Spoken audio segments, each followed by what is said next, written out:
Depois vai ser um percorrido muito general da arqueologia amazônica e ao final vou pensar um pouco na implicação desses dados para quizás a postulação de novas hipóteses, de novas teorias. Creio que a questão que eu quero postular acá é se uno pode ser uma contribuição original ao pensamento, à teoria arqueológica desde o ponto de vista dos dados da cuenca amazônica. Me parece que sim, há algo interessante que se pode fazer.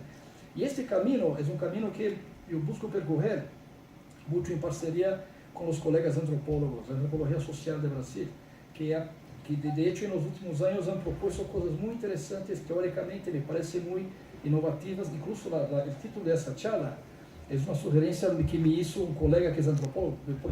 O que vocês estão fazendo é um pouco na ciência política, discutindo modelos de desenvolvimento, de complexidade, ideias que se han consagrado na literatura e las questionando bajo os dados arqueológicos. Bueno, entonces con eso empiezo mi charla. Para quem não conhece a Amazônia, não a Amazônia, ¿no? Para a gente que não a conhece, uma questão muito importante é o tamanho da Amazônia. Tem uma dimensão que é de hecho uma dimensão continental. E uma coisa muito importante é a quantidade de água. Quase 20% de toda a água doce do planeta sale por la boca del Amazonas. Algunos de los ríos importantes, como el Putumayo, el Caquetá, que por ejemplo vienen acá de Colombia, contribuyen para eso también. Entonces, una carga sedimentar y una carga de agua muy importante. Y la cuestión, esa dimensión acuática del Amazonas es algo importante que se debe considerar cuando se piensa en la cuenca amazónica. Eso solo para que ustedes tengan una idea, comparando las descargas de los ríos más importantes del mundo, más grandes. Acá está el Amazonas, 200.000 metros cúbicos por segundo. El próximo es el río Zaire, que tiene 40.000. Entonces, 5 veces más. El Mississippi, por ejemplo, solo desde 8.000. Es una cantidad muy grande de agua aquí, que es agua fresca, agua dulce que sale por la boca del río Amazonas. Y una cosa importante también, la gente que no conoce la Amazonía tiene una impresión de la Amazonía como algo que sea, es una floresta, muchos árboles, muchos bosques, pero mucha gente no sabe que hay mucha diversidad ecológica, no solo biodiversidad, pero también diversidad geográfica en la Amazonía, que tiene mucho que ver con las condiciones geológicas de los ríos que generan las cuencas que componen la cuenca amazónica. Entonces, el Amazonas, por ejemplo, como el Putumayo, como el Caquetá, como el Madeira, tiene sus cabeceras en la región andina, que son terrenos geológicamente más recientes. Pero hay también tributarios como el Río Negro y los ríos que vienen como el Xingu, el Tapajós, que tienen sus cabeceras, sus zonas de nacientes, de mananciales, que son geológicamente mucho más viejas. Eso genera diferencias en términos de pH de agua, propiedades nutricionales de los ríos. Hay toda una diversidad también dentro de la Amazonía que se debe considerar cuando se piensa la cuenca amazónica. Por ejemplo, el Río Negro, muchos de ustedes conocen Valpés, en la cabecera. Este es el Río Negro cerca de Manaus. No se puede ver el otro lado del río, es un río que está muy ancho y esto es un sitio arqueológico que tiene como 3 kilómetros, está ubicado en las orillas del Río Negro allá cerca de Manaus. Este es el Amazonas, este es un barco, esto está en Urucurituba, que está más o menos 300 kilómetros abajo de la ciudad de Manaus también. El Amazonas ya es muy ancho en Leticia, ¿no? Uno tiene la idea de la dimensión. Cuando uno llega en la boca del Amazonas, uno no sabe de dónde empieza el mar, termina el río, es todo un universo acuático muy... Voy a hablar un poco de eso más adelante también. Pero la idea acá es que no hay solamente una Amazonia, hay muchas Amazonias. Hay una Amazonia que está mucho más ligada a los Andes, hay una Amazonia que está ligada al Caribe, hay una Amazonia que está ligada al Atlántico, y todas esas Amazonias tienen sus propias historias y un poco sus trayectorias particulares. Otra cosa importante es la cuestión de la biodiversidad. Nosotros todos sabemos que una característica importante de la cuenca amazónica es la biodiversidad. Tenemos un gran número de especies por área, pero un bajo número de individuos por especies por área. Hay pocos individuos por especies, hay muchas especies, pero pocos individuos por especies. Eso es una idea que un geógrafo norteamericano llamado Carl Saller, un geógrafo cultural, que tuvo también discípulos que trabajaron acá en Colombia como Parsons, ya la notó hace mucho tiempo. Yo creo que esta es una cuestión ya clave para el estudio de la historia antigua de la Amazonía. Yo no hablo más de prehistoria, prefiero hablar de historia antigua de la Amazonía. Creo que tenemos una historia muy larga y prehistoria es un término que mete una clave, un marco que la llegada de los europeos que empezaría la historia. Creo que me parece más interesante hablar de la historia antigua de la Amazonía, de la Amazonia. Y voy a intentar trabajar un poco esa cuestión. Pero adelanto a ustedes una idea. Creo que uno de los dramas de la Amazonia contemporánea en Brasil, a lo mismo, es que nosotros no sabemos lidar con esa biodiversidad. La abundancia es un problema. La abundancia para nuestra mirada tradicional, da maneira pela qual miramos as relações entre a gente e os recursos, se constitui em outro contexto histórico e geográfico em outras partes do mundo. E manejar a abundância é um problema para países como o Brasil hoje em dia. Isso se reflexiona nas políticas públicas para a Amazônia. Bueno, 9 países distintos, uma área muito larga, 8.500 quilômetros, é mais largo que os Estados Unidos continental.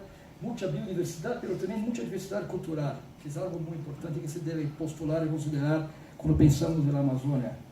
E uma maneira de inferir essa diversidade cultural é a diversidade de línguas. A quantidade de línguas independentes habladas na Amazônia está entre as mais grandes de todo o planeta. Quizás só Nova Guiné tem uma diversidade linguística de línguas tão grande como na Amazônia.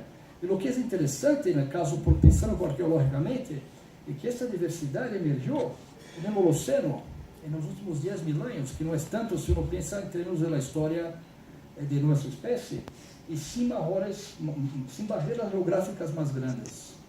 Normalmente, por exemplo, se uno mira o Cáucaso, ou se uno mira Nova Guiné, onde há muitas línguas aisladas ou independentes, são cadenas de montanhas muito altas que estão como que aislando a gente.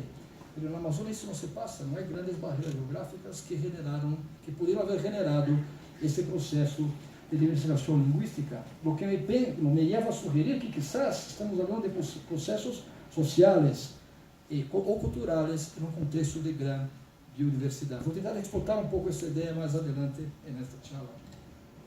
Esse é um mapa que se produziu, é bom porque é muito colorido, dá um pouco uma ideia, por um arqueólogo sueco, Love Eriksen, que publicou uma tese doutoral em Suécia há poucos anos. Essas são famílias linguísticas independentes acá na Amazônia Ocidental. E uma obra de biodiversidade e diversidade cultural, pela essa diversidade cultural e esta biodiversidade são todavia mais grandes em direção aos Andes, acá em Colômbia, em Equador, na Amazônia peruana.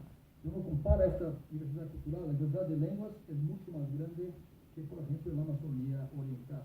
Há muito mais línguas aisladas, famílias linguísticas de línguas que têm uma distribuição regional muito mais chica nesta parte da cuenca, se uno compara com a parte oriental da cuenca. Pero, se uno, por exemplo, compara com as línguas europeias, quantas famílias de línguas há na Europa?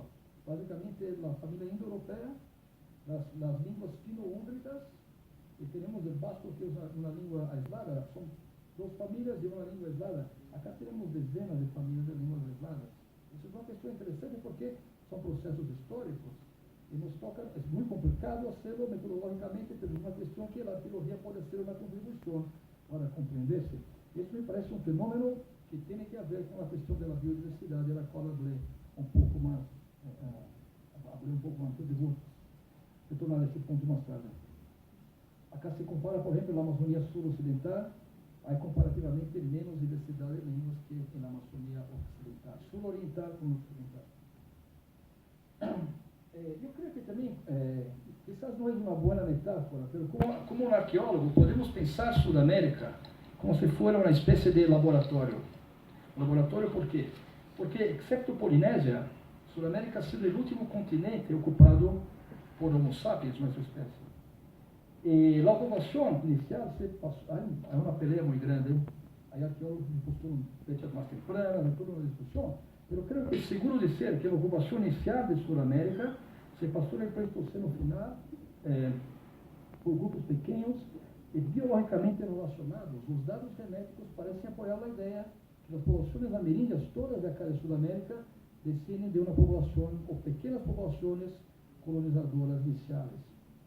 Isso é muito interessante, porque quando chegam os espanhóis acá, encontram desde impérios centralizados, aunque em crises, como os incas, até grupos com muita mobilidade, caçadores e recoletores. Toda essa diversidade social e adaptativa se desenvolve a partir de uma população típica colonizadora inicial. Isso é uma questão muito importante e muito interessante, porque se generou tanto câmbio em um contexto como esse de Sudamérica. Se não compara com a Austrália, por exemplo, En Australia la población es todavía más antigua, pero no hay tanta diversidad social como se verifica acá en Sudamérica.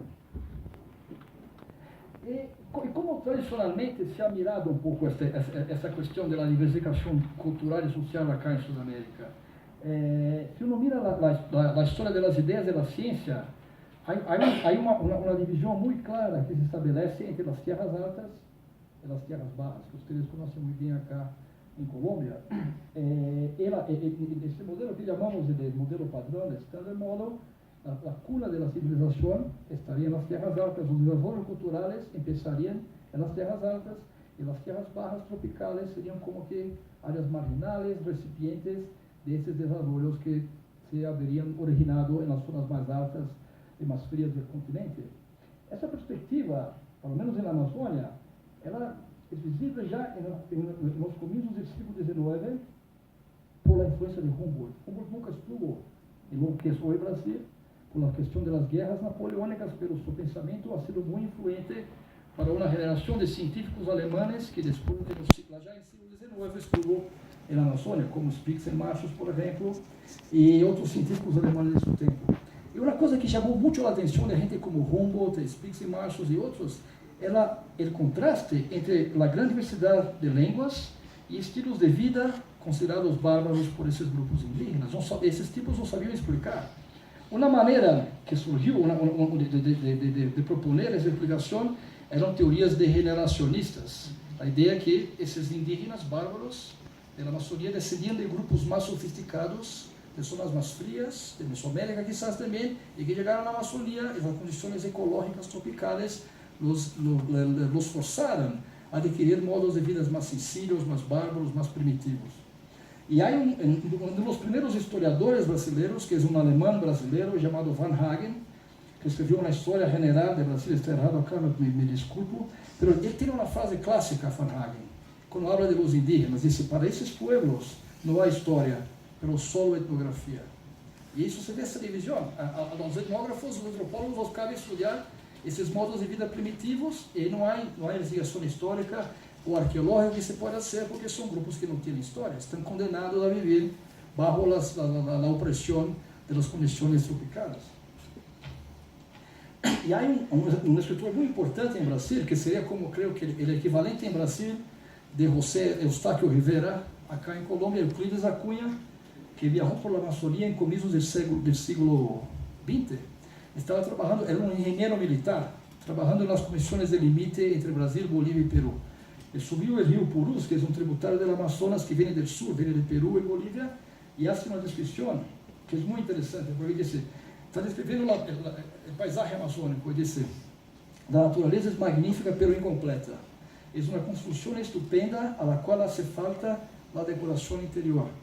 E uno lo compreende bem a razão. La Amazonia es quizás la parte más joven de la Tierra. Tiene todo, pero a ella lo hace falta todo, porque pierde la cadena de fenómenos desarrollados bajo el ritmo riguroso de lo cual resultan claramente las verdades del arte y de la ciencia. Entonces eso se ve, no puedo hablar por Colombia, pero eso es muy claro en Brasil. Los brasileños miran la Amazonia hoy en el presente como una región que tiene que ser explorada, organizada, ordenada, desarrollada. El discurso para los... Aunque Brasil seja um país tropical, isso, a esquizofrenia de que falei eu um pouco no começo de Vichala, o discurso é que há que introduzir a ordem, está na bandeira do Brasil, ordem e progresso, não? A ordem de desenvolvimento e progresso em zonas tropicais, como é o caso da Amazônia. Mas na mesma região onde passou Euclides, sabemos hoje que há centenas de sítios arqueológicos com estruturas, não sei se são monumentais, mas geométricas de tierra, como aterros, que isso se estão descobrindo agora. ¿Por quê? Porque esta zona se está abrindo por la ganadería. Desde os anos 70 estão tombando o bosque e aparecem as estruturas, são mais de 400 estruturas já identificadas, com estradas, caminhos. Esse é um sítio que estamos escavando, por exemplo, acá. Esse é um mapa regional, perdão, desse tipo de... Esse é o mesmo vale por onde passou este Euclides da Cunha há 100 anos, que decía que era uma zona jovem, que não havia nada, todavía um espaço em desarrollo, ¿no? E se vê pelos dados arqueológicos que temos evidência de ocupação humana há pelo menos 2.500 anos, e que a gente que provavelmente viveu allá Os dados estão saindo agora, produziu cambios paisajísticos significativos, incluso o tipo de vegetação pristina, tropical, virgem, que se encontrou nos anos 70, ou na época do caucho também, é uma vegetação que sofreu o impacto da ocupação pré-colonial nessa zona. Então, creo que a arqueologia pode ter um rol importante, incluso em cambiar a ideia de lo que é natural e do que é natureza no contexto amazônico, porque a Amazônia para nós é o exemplo máximo de natureza pristina, virgem, intocada, pero pode ser que não seja tanto assim o caso. Esse é um mapa. Estamos trabalhando com isso agora, por exemplo, este sítio que se vê na imagem, esses são caminhos antigos, caminhos arqueológicos, não? Pré-hispânicos, que conectam distintos. Vocês veem acá, são só 2 quilômetros, é uma área muito chica, mas temos uma rede de estruturas de terra, caminhos, que implicam uma inversão muito grande de tempo e energia produzindo esses paisagens antropizados. Não? Esse é o modelo clássico, não é o modelo padrão, então se que hablé antes. Não? Tudo empieza em los Andes, e los Andes para nós que hacemos arqueologia em Brasil é como o irmão mais viejo, o padre, o gran padre opresor, não? Tudo empieza em los Andes, bajando desde los Andes a la cordillera, chega a las zonas calientes e uno vê esses desenvolvimentos se vão como que volvendo mais tibios mientras chegavam nas terras bajas tropicales. Essa imagem está muito bem caracterizada em uma obra importante de síntese dos anos 40 e 50, que é o Handbook of South American Indians, que lo editou William Stewart. Essa é uma imagem que se cristaliza de maneira muito forte no Handbook of South American Indians. Então, acá, esse é Caral, o sítio cerimonial com as estruturas monumentais mais antigas conhecidas acá em Sudamérica, fechadas em 5.500 anos atrás, na costa de Peru. Um sítio que tem muitas pirâmides de pedra, em uma zona muito seca, muito árida, como é na costa de Peru. Então, isso seria um exemplo de uma cura de desarrollo temprano na região andina ou na costa de Peru. E essas ideias na arqueologia amazônica se cristalizaram de maneira muito forte bajo a produção de uma arqueóloga que teve uma produção muito importante, aunque muito polêmica também, que é Betty Meagher, que escreveu dezenas de artículos, montones de livros, monografias, e quizás seu trabalho clássico de síntese, este livro se chama Amazônia, la ilusão de um paraíso, que se está traduzido ao castelhano também, ao português. E qual é a ideia? Que a gente que vivia na Amazônia, quando tuvo o modo de vida indígena na Amazônia, desde o ponto de vista econômico e político, seria caracterizado por grupos com muita mobilidade, que teriam seus modos de vida baseados na abertura de chacras no bosque, um tipo de agricultura de tumba, de queima, cultivo de yuca, com muita mobilidade, que está uma chácara de yuca, e cada 3, 4, 5 anos teriam que abrir novas zonas de cultivo, o que generaria muita mobilidade a largo prazo e seria como uma barreira para o desenvolvimento de populações mais densas, mais sedentárias nesse contexto tropical. Então, deste modo de vida que lo apresenta Meagher, seria uma adaptação, a única adaptação possível aos contextos ecológicos e ambientais da cuenca amazônica. O problema, sin embargo, é que há muito problema com esta postulação, me parece. A primeira é que há que considerar-se que quando empieza vou falar da segunda, depois hablo da primeira. A segunda é que uno encontra sítios arqueológicos por toda parte. Se uno percorre a Amazônia, isso, por exemplo, está no sul, é uma zona de bosque maduro. E essa zona de bosque maduro, esse bosque está crescendo, este árvore acá está justo ao lado onde estão esses tiestos. Então, zonas que hoje são ocupadas por bosque maduro, bosque alto, já tropical, temos muitas evidências de ocupação humana. Isso é importante. Mas a segunda coisa, que seria a primeira, quizás mais importante, é que, aunque eu trabalho muito em parceria com a antropologia cultural, a etnologia, nós outros científicos, como os etnólogos também, temos que mirar criticamente os dados etnográficos que produzimos e que consumimos. Por quê? Porque muito da produção acadêmica, antropológica na cuenca amazônica se começou a generar na época do caucho, do século XIX. Corcrunga, por exemplo, como se vai allá, é uma época onde os povos indígenas estão sendo forçados a trabalhar mano de obra escrava, em alguns casos, na coleta, na cosecha del caucho y están intentando escapar del avance de los brasileños por acaso, y acá en Colombia, en Perú, en Bolivia también. Entonces, la época del caucho, cuando empieza la antropología científica, ha sido una época muy difícil para los pueblos indígenas. Y puede ser que los primeros datos etnográficos que se han producido en ese contexto, trayendo esta idea de mucha movilidad, grupos siempre circulando por el paisaje, será mucho más un resultado de adaptaciones a un padrón histórico que tiene que ver con el caucho que propiamente con un padrón de las condiciones ambientales amazónicas. Eso, por ejemplo, es un mapa de las tierras indígenas en la Amazonia de Brasil. Y uno ve que acá está el río Amazonas, casi no hay tierras indígenas en las orillas del río, hasta llegar a Los Ticuna, acá en el Alto Amazonas, ya cerca acá de Colombia y de Perú, uno no ve tierras indígenas en las orillas del río Amazonas. ¿Por qué eso? Sabemos porque hubo un impacto muy fuerte resultante de la conquista europea. En el siglo XVII ya a poca gente viviendo, en el XVIII está vacío el río y vuelve a crecer la floresta, el bosque sobre las zonas que eran ocupadas anteriormente. No sé si estoy siendo muy claro o no. Sí. Entonces hay que meterse en una perspectiva histórica, crítica, en las narraciones etnográficas, de la misma manera que tenemos que ser críticos también con las narrativas producidas por los arqueólogos. Por ejemplo, ese es un sitio, esos son tiestos cerámicos. Este sitio está justo en la orilla del río Amazonas, cerca de Manaus. No hay pueblos indígenas que se autorreconocen como indígenas en esa zona, pero sabemos que fue una zona densamente ocupada hasta el siglo XVI.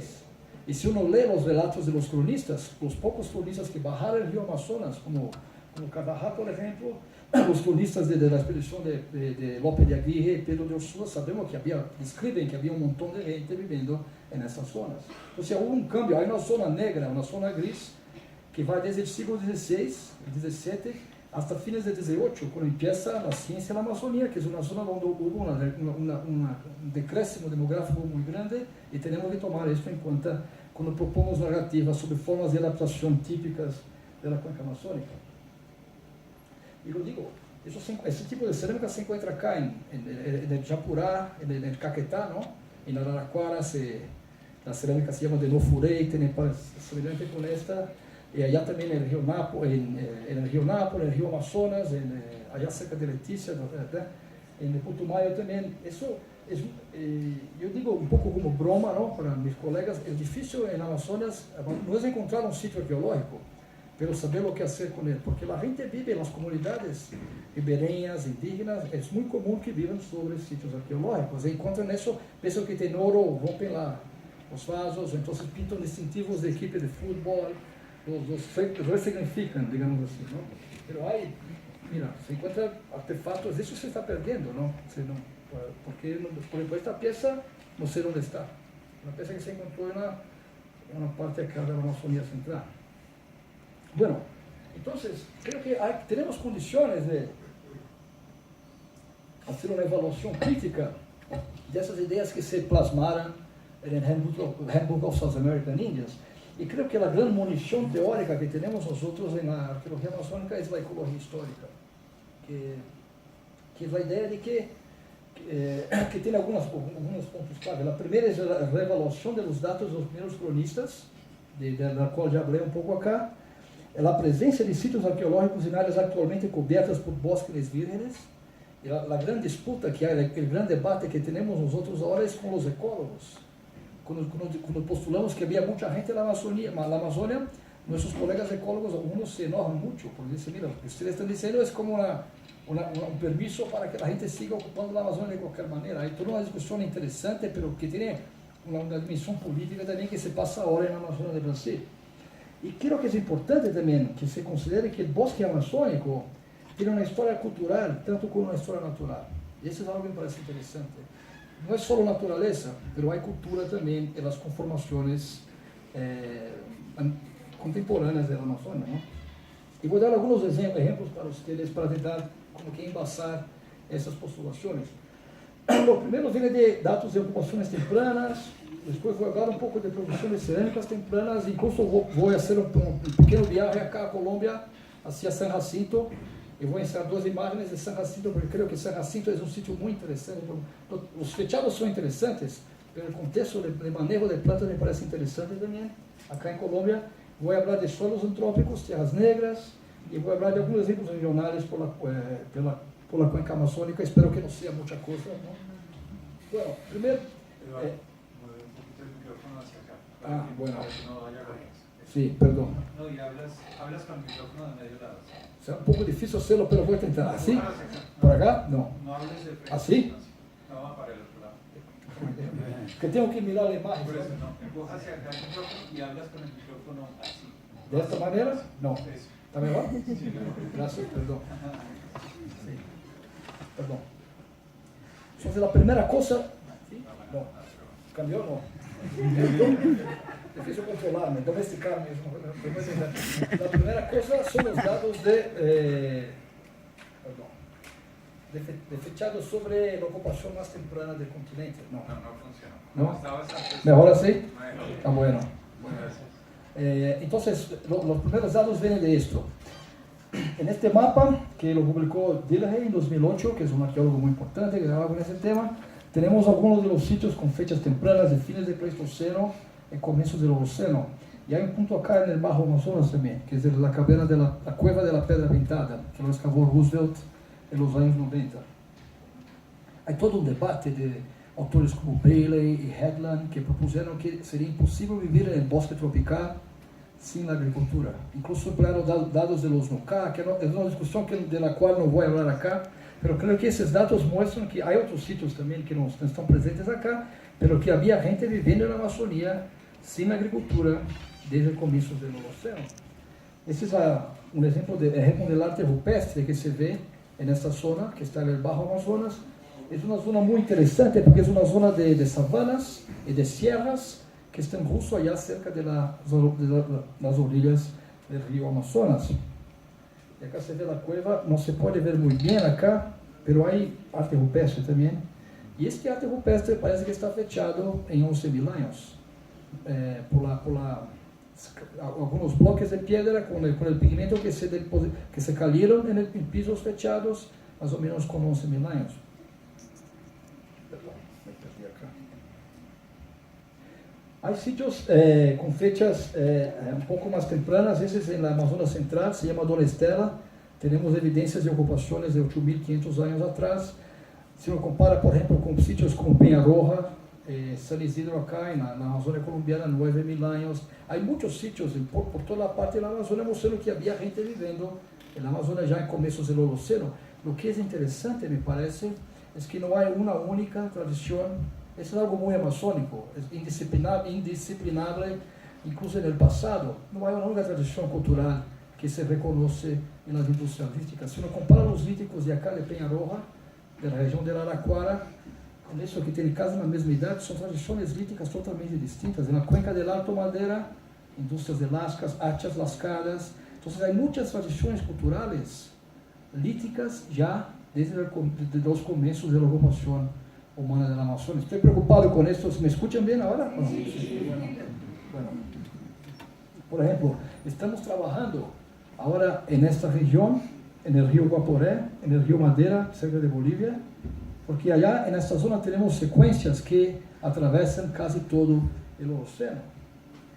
Por ejemplo, tenemos esas con tierras negras antiguas, mucha cerámica, un precerámico que está datado del Holoceno Medio, y hay, por ejemplo, los líticos son totalmente distintos de los líticos que tenemos en la Amazonia Central. Entonces, esa idea de biodiversidad, de diversidad cultural que uno ve en las lenguas del presente, me parece que las semillas de esto se están plantadas ya desde comienzos del Holoceno. Me parece que son una manera de vivir en el bosque que es muy antigua.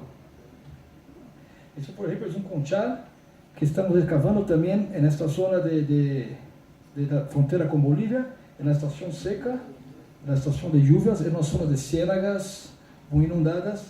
Y allá también tenemos evidencias, es un conchal que tiene depósitos profundos, y tenemos evidencia también de producción de cerámica, formaciones que llegan hasta más o menos 4.000 años atrás.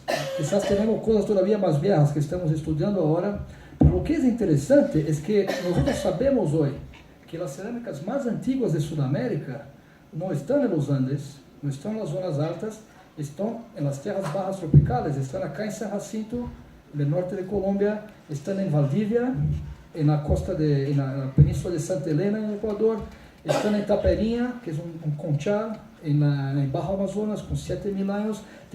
Parece que tenemos muchos centros independientes de producción alfajera, que son cerámicas distintas, que se ve siempre en contextos de tierras bajas tropicales. Eso es algo muy interesante porque nos forza un poco a criticar esta idea, aquele mapa del handbook, de que todo empieza en las tierras altas y después esos desarrollos culturales se pasan a las tierras bajas. Lo que es interesante, ese es San Jacinto, ¿no?, que me prestó Augusto Oyuela. Lo que es interesante, sin embargo, es que parece que esas cerámicas tempranas no tienen nada que ver con la agricultura. Uno toma un manual de arqueología general, no, para historia general, el paquete clásico, domesticación, neolítico, cerámica, agricultura. Eso viene todo, creo que funciona bien en Palestina, allá en Crescer, pero acá, como decía usted, esta vaina no sé, es una combinación muy, eso anunciaron muy bien Augusto Oyuela y René Bonzani, y parece que en los sitios con cerámica temprana también de la región amazónica no tenemos evidencia de agricultura. Hay algunas plantas domesticadas quizás que están presentes, pero no se puede decir que eran poblaciones agrícolas, que tenían sus modos de vida baseados en la agricultura. Entonces hay que separarse, a lo menos, me parece, ¿no? Esa es una postulación que estoy trayendo a ustedes, pero hay que separarse domesticación de agricultura de cerámica. Son cosas que acá caminan por caminos un poco distintos. Y eso tiene un poco que ver con esta idea de proponer algo que sea teóricamente diferente desde el contexto empírico de la Amazonia, porque miramos, ¿cuál es la reacción clásica de un arqueólogo sudamericano cuando miraba eso? No, debe haber algo errado, no tenemos buenas técnicas, si hay cerámica hay que haber agricultura, si no estamos encontrando agricultura, estamos haciendo algo errado. Pero quizás ese es el caso, quizás esa es la evidencia propia, y hay que postularse nuevas maneras de entender, por ejemplo, el contexto temprano de producción cerámica. Voy a hablar un poco más de eso al final. Trabajo de Oyuela Caicedo. Lo que es interesante, entonces tenemos evidencias en muchas partes, ¿no?, de cerámica temprana, en contexto amazónico, quizás las más antiguas de Sudamérica, 7.000 años, acá en el Bajo Amazonas, cerca del número 4, el sitio de Taperinha, que es un conchal. Tenemos cerámicas en la costa atlántica de la Amazonia, con fechados de 5.500 años, tan vieja cuanto la cerámica de Valdivia en Ecuador, pero totalmente distinta. Parece que hay muchos centros distintos independientes de producción cerámica temprana, no solo acá, pero también en el norte de Colombia, en la cuenca de Guayas acá en Ecuador y quizás también en Suriname. Pero lo que es interesante es que uno empieza... Acá está la pedrera, ¿no? Sí, la Costa del Río, sí. Lo que uno empieza a ver con mucha clareza, tenemos evidencias ya más tempranas de cambios paisajísticos, esa idea de que el bosque se está transformando. Pero hay en mi opinión, hay una época alrededor de 2.500 años antes del presente que esos cambios paisajísticos se vuelven mucho más visibles. Eso tiene que ver, porque son fechados